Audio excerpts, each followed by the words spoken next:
Assalamualaikum warahmatullahi wabarakatuh. Saya akan menjelaskan sejarah kebudayaan Islam, proses lahirnya dan fase-fase Bani Abbasiyah. Pertama yaitu proses lahirnya Abbasiyah.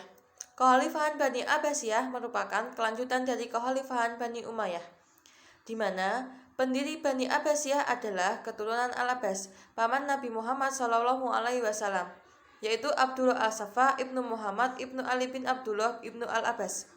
Pola pemerintahannya yang ditetapkan berbeda-beda sesuai dengan perubahan politik, sosial, dan budaya.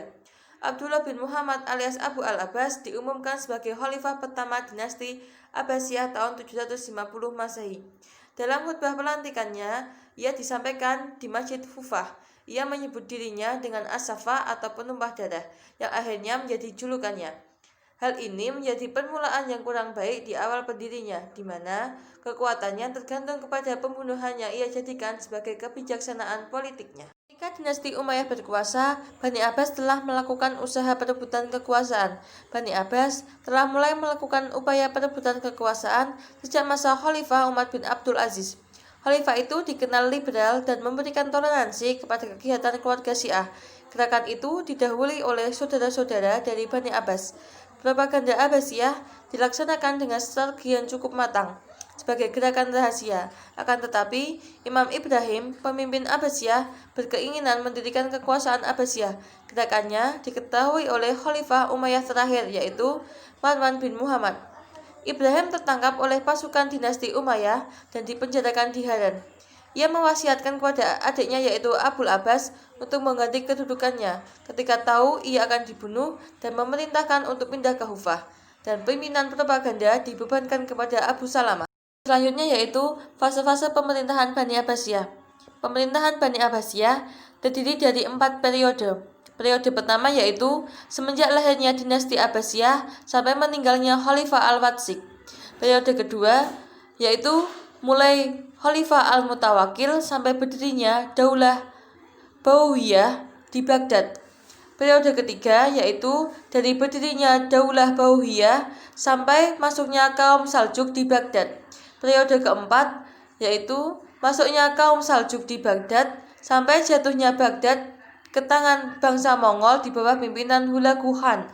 Periode kelima yaitu fase hancurnya kekuasaan Bani Abbasiyah. Pemerintahan Bani Abbasiyah periode pertama dianggap sebagai zaman keemasan Bani Abbasiyah. Hal ini disebabkan karena keberhasilan memperluas wilayah kekuasaan. Wilayah kekuasaannya membentang dari Laut Atlantik hingga Sungai Indus dan dari Laut Kaspia hingga ke Sungai Nil. Periode kedua diawali dengan meninggalnya Khalifah Al-Watsik dan berakhir ketika keluarga Buawiyah bangkit memerintah sepeninggal Al-Watsik. Al-Mutawakkil naik tahta menjadi khalifah. Masa itu ditandai dengan bangkitnya pengaruh Turki.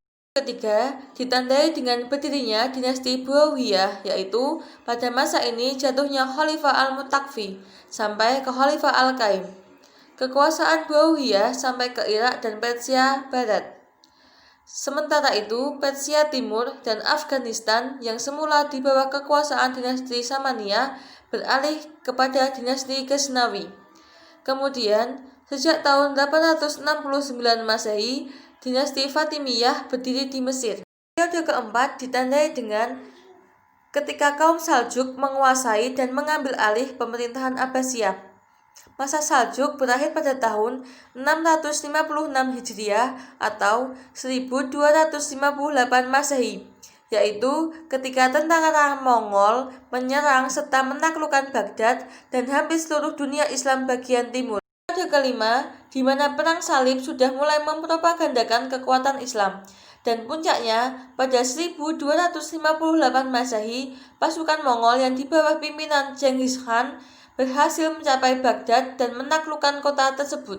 Cukup sekian yang dapat saya jelaskan. Apabila ada kesalahan saya mohon maaf. Wassalamualaikum warahmatullahi wabarakatuh.